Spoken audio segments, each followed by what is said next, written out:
Hello everyone, you are watching food fitness and fun और मैं हूं डाइटिशियन मंजू मलिक। तो आज हम बात करेंगे एक ऐसे फूड के बारे में, एक ऐसे न्यूट्रिएंट के बारे में जो वेट लॉस के लिए बहुत जरूरी है, आपकी लाइफ को लंबा करने के लिए यानी लॉन्जेविटी के लिए बहुत जरूरी है। अगर आपकी डाइट में वो है तो आपकी स्किन, आपके बाल बहुत अच्छे रहेंगे। इनफैक्ट जो हैप्पी हार्मोन्स होते हैं उन्हें बनाने के लिए भी ये फूड आपको चाहिए।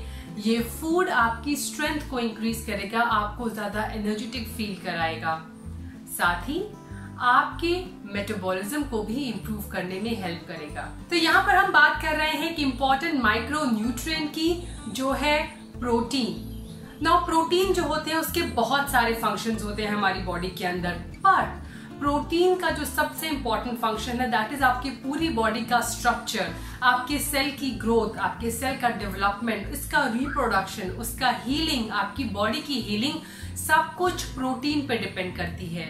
तो प्रोटीन क्या है? प्रोटीन बेसिकली होते हैं अमाइनो एसिड्स। अलग अलग कॉम्बिनेशंस के अमाइनो एसिड मिलके प्रोटीन बनाते हैं। कुल मिला के 20-21 ऐसे अमाइनो एसिड्स होते हैं, लेकिन 9 ऐसे अमाइनो एसिड्स होते हैं जो हमें अपनी डाइट से चाहिए। हमारी बॉडी उन्हें अपने आप नहीं बना सकती। आपको शायद ये नहीं पता, लेकिन जैसे कहते हैं 60 to 70% of our body by weight is water, वो फ्लूइड से बनी है। तो 16 to 20% of our body is made up of protein. So life span of protein is just 1 or 2 day, यानी हमारी बॉडी जो है वो प्रोटीन को स्टोर करने के लिए नहीं बनी है। हमें on a regular basis protein चाहिए, उसका कंजप्शन हमें करना चाहिए ताकि हमारी बॉडी ठीक तरह से फंक्शन कर सके। आपकी स्किन से लेकर आपके बाल, हमारे बाल और नाखून जो हैं वो केराटिन से बने हैं, which is a kind of protein. Specially जब हमारे जो हेयर होते हैं वो ग्रोथ स्टेज में होते हैं, उन्हें प्रोटीन चाहिए उनकी हेल्दी ग्रोथ के लिए। एक जो बाल होता है अगर वो नहीं टूटा तो उसका लाइफ स्पैन 2 से 3 साल के लिए होता है, उसके बाद पूरा प्रोसेस रिपीट होता है और सारे बालों का ग्रोथ प्रोसेस एक टाइम पे नहीं शुरू होता, इसीलिए हमारे सर पे एक टाइम पे अच्छे खासे बाल होते हैं। 1 ग्राम प्रोटीन में 4 कैलोरीज होती हैं। सो हमेशा बहस होती है प्लांट प्रोटीन अच्छा है या फिर एनिमल प्रोटीन अच्छा है। तो देखा जाए तो प्लांट प्रोटीन के अंदर कोलेस्ट्रॉल, फैट कम होता है, फाइबर ज्यादा होता है, लेकिन एनिमल प्रोटीन की अगर बात करें तो उसकी बायो अवेलेबिलिटी यानी बॉडी में उसका अब्जॉर्प्शन ज्यादा होता है। सो दोनों ही एक तरह से ठीक है, वो डिपेंड करता है इंडिविजुअल की प्रेफरेंस की कि वो किस सोर्स से अपने प्रोटीन को लेना चाहता है। एक हाई प्रोटीन डाइट की आपको बहुत जरूरत है, specially if you are trying to stay fit, if you are trying to lose weight. So protein rich food जो होते हैं वो आपको फुलर फील कराते हैं, यानी आपको भूख नहीं लगने देते, तो आप कम खाते हैं ओवरऑल। साथ ही the amount of energy required to digest protein is high, यानी आपकी बॉडी ज्यादा कैलोरी बर्न करती है जब वो प्रोटीन के सोर्स से एनर्जी लेती है या प्रोटीन के सोर्स को आप इंक्लूड करते हैं डाइट में। इसीलिए वेट लॉस का प्रोसेस अच्छा होता है, मेटाबॉलिज्म को बूस्ट करता है। If you are trying to lose weight तो आपको एक हाई प्रोटीन डाइट पर भेजा जाता है। आपकी मसल्स जब ब्रेक होती हैं वेट डाउन करने के लिए, उसके वेयर एंड टेयर को रिपेयर करने के लिए, आपकी हीलिंग प्रोसेस के लिए, आपको फुल फील कराने के लिए, आपकी मसल्स की स्ट्रेंथ के लिए, आपकी लीन मसल्स को डेवलप करने के लिए आपको प्रोटीन चाहिए। नाउ सोर्स ऑफ प्रोटीन मैंने बात किया था, तो एक टेबल में आपके साथ शेयर करूंगी बेस्ट सोर्स ऑफ प्रोटीन अगर आप वेगन है, वेजिटेरियन है, नॉन वेजिटेरियन है या फिर अगर आप एग लेते हैं। तो अगर आप इस टेबल में देखेंगे best source of protein for a vegan is pulses and legume. और ये किस तरह हम माने कि किस तरह से हम इवेलुएट करें, तो कितना ग्राम प्रोटीन आपको मिल रहा है, उसे कितनी कैलोरी मिल रही है as compare to the total calorie जो उस फूड के अंदर है, उससे हम कंपेयर करके निकालते हैं कि कितना बेस्ट है आपके लिए वो source of protein. So for vegans and vegetarians जो एग नहीं लेते, पल्सेस यानी दालें और लेग्यूम्स यानी छोले, राजमा, चना जो है वो आपके लिए बेस्ट सोर्स ऑफ प्रोटीन है। लेकिन एज अ वेजिटेरियन आपको इसे कंबाइन करना पड़ेगा थोड़ी सी ग्रेन के साथ, क्योंकि जो 9 एसेंशियल अमाइनो एसिड्स होते हैं उसमें से कुछ मिसिंग होते हैं लेग्यूम्स के अंदर, पल्सेस के अंदर, स्पेशली मेथनाइन। इससे रिलेटेड सारी जानकारी के लिए आप मेरा पिछला एक वीडियो देख सकते हैं जहां मैंने बताया था वेजिटेरियंस के लिए बेस्ट डाइट क्या है if they are trying to lose weight. दूसरा अच्छा जो सोर्स है वो है सीड फॉर वीगन। ना सीड के अंदर काफी अच्छी मात्रा में प्रोटीन होता है, चाहे वो पंपकिन सीड्स हो, चिया सीड्स हो, फ्लैक्स सीड हो, लेकिन आपको एक भारी मात्रा में उसे खाना पड़ेगा वो प्रोटीन उससे लेने के लिए। लेकिन उसमें फैट भी ज्यादा होता है, तो ओवरऑल उसकी वजह से उसे अच्छा सोर्स नहीं मान सकते। सोया एक बहुत अच्छा सोर्स है, लेकिन सोया को लेकर बहुत सारी कंट्रोवर्सीज हैं, इसीलिए लोग उसे as a prime source of protein use करना नहीं चाहते। Yes, it has estrogen, it has many other things, and specially important है कि आप GMO free and fermented soya अपनी डाइट में इंक्लूड करें। और अगर एवरेज सोर्स की बात करें तो ग्रेन्स है, वीगन्स के लिए नट्स है, तो उन्हें बहुत भारी मात्रा में इसे नहीं खाना है प्रोटीन के लिए।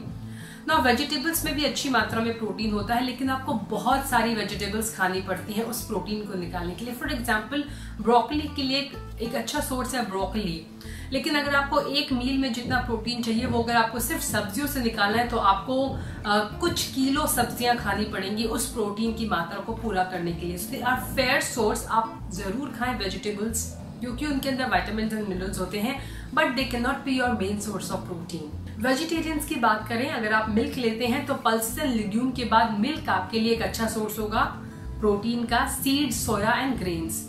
नाउ अगर आप एग खाते हैं, egg is a very good source of protein and the quality of protein that you get from an egg is amazing.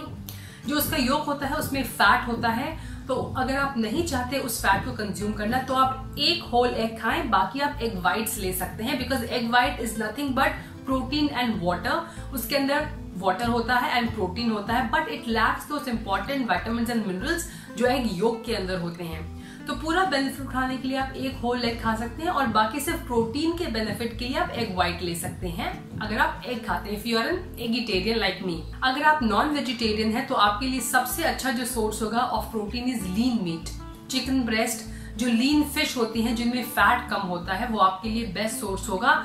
अगर हम अगेन रेशियो देखें कैलोरीज का और जो कैलोरीज हमें या फिर जितने ग्राम प्रोटीन हमें मिल रहा है, बाकी ऑलमोस्ट सेम है, आप एग ले सकते हैं। थर्ड नंबर पे आता है for non vegetarians is fatty meat. अगर कोई आप फैटी मीट खा रहे हैं जिसके अंदर ज्यादा फैट होगा, जैसे कि अगर आप चिकन ब्रेस्ट के बदले चिकन के लेग्स खा रहे हैं या फिर कुछ और पार्ट खा रहे हैं जिसमें फैट ज्यादा है। Now supplements as the name suggests are only supplements. One must not look at them as their primary source of protein. Try your level best कि आपका जो मोस्टली प्रोटीन का सोर्स है वो नेचुरल हो। नेचुरल सोर्स से आप protein को लेने की कोशिश करें rather than looking for supplements. इसीलिए मैंने उन्हें फेयर कैटेगरी में डाला है कि आप उन्हें थोड़ा यूज कर सकते हैं भरपाई करने के लिए, but they can not be your main source of protein, especially in the long run and especially if you are young. You can see the table. I have also mentioned the amount of calorie serving और साथ ही कितना protein आपको मिल रहा है। अब बात करते हैं कितना प्रोटीन आपको खाना चाहिए। So for an average person ये डिपेंड करता है कि आपका वेट कितना है, करंट वेट, और आपकी एक्टिविटी लेवल क्या है। एक्टिविटी लेवल में मेरा मतलब है कि कितने आप एक्टिव है, not you what you working out. So they are people जो दिन में 40 मिनट्स का वर्कआउट कर रहे हैं, बट उनके पूरे दिन में जो एक्टिविटी लेवल है वो बहुत कम है। They are into some office job, sitting job में है, बहुत लंबे आवर्स तक उन्हें बैठना पड़ता है। So that is considered a sedentary lifestyle even if they are working out thrice in a week. लेकिन अगर यही लोग दिन में पूरे दिन एक्टिव हैं तो उनको लाइट एक्टिविटी के अंदर इंक्लूड करेंगे। एवरेज वो लोग होंगे जो 5 days in a week workout करते हैं और उनके एक्टिविटी लेवल भी हाई है। जो बहुत ज्यादा एक्टिव हैं और साथ ही स्ट्रेंथ ट्रेनिंग करते हैं उनकी अलग कैटेगरी होगी। And then last is people who are athletes जिनका activity level on a daily basis काफी ज्यादा होता है। सो अगर मैं बात करूं सेडेंटरी लाइफस्टाइल के, तो उन्हें 0.8 ग्राम्स ऑफ प्रोटीन चाहिए पर KG of your body weight. यानी अगर आपका वेट 70 किलो है तो आप उसे मल्टीप्लाई कर देंगे 0.8 से। अगर आप लेस एक्टिव हैं तो 1.2, वेरी एक्टिव 1.4 ग्राम, स्ट्रेंथ ट्रेनिंग अगर आपके वर्कआउट में इंक्लूडेड है तो 1.6, एंड एथलीट हैं अगर आप तो 2 ग्राम्स पर KG of your body weight आपको प्रोटीन अपनी डाइट के अंदर इंक्लूड करना होगा। सिमिलरली बहुत ज्यादा प्रोटीन भी नहीं खाना चाहिए, क्योंकि प्रोटीन जो होता है उसके बाय प्रोडक्ट को अलग करने के लिए, उसे प्रोसेस करने के लिए हमारी किडनी को बहुत मेहनत करनी पड़ती है। तो आप अगर लगातार बहुत ज्यादा प्रोटीन खा रहे हैं, स्पेशली सप्लीमेंट सिंथेटिक प्रोटीन खा रहे हैं, तो आपकी किडनी पर उस पर प्रेशर पड़ेगा। Also look for allergies. बहुत सारे लोगों को बहुत सारे अलग अलग प्रोटीन से एलर्जी होती है, इसीलिए कई लोगों को कुछ सीड से, कई लोगों को एग से एलर्जी होती है, और डेयरी से एलर्जी तो बहुत ही कॉमन है। कई लोगों की बॉडी इंटॉलरेंट होती है इन तरह के फूड से, और कई लोगों की बॉडी में इन्फ्लेमेशन हो जाता है अगर वो प्रोटीन उनको सूट नहीं कर रहा है। तो मोस्टली प्लांट सोर्स जो होते हैं ऑफ प्रोटीन आर इनकम्प्लीट, लेकिन कुछ ऐसे प्लांट सोर्स हैं जो कंप्लीट प्रोटीन आपको प्रोवाइड करते हैं, जैसे कि कीनोआ। ऐसे चीजों को आप इंक्लूड करें अपनी डाइट के अंदर, सीड्स को इंक्लूड करें, पल्सेस, लेग्यूम्स खाएं और इन कॉम्बिनेशन विद ग्रेन्स खाएं, ताकि आपको कंप्लीट प्रोफाइल मिले ऑफ प्रोटीन।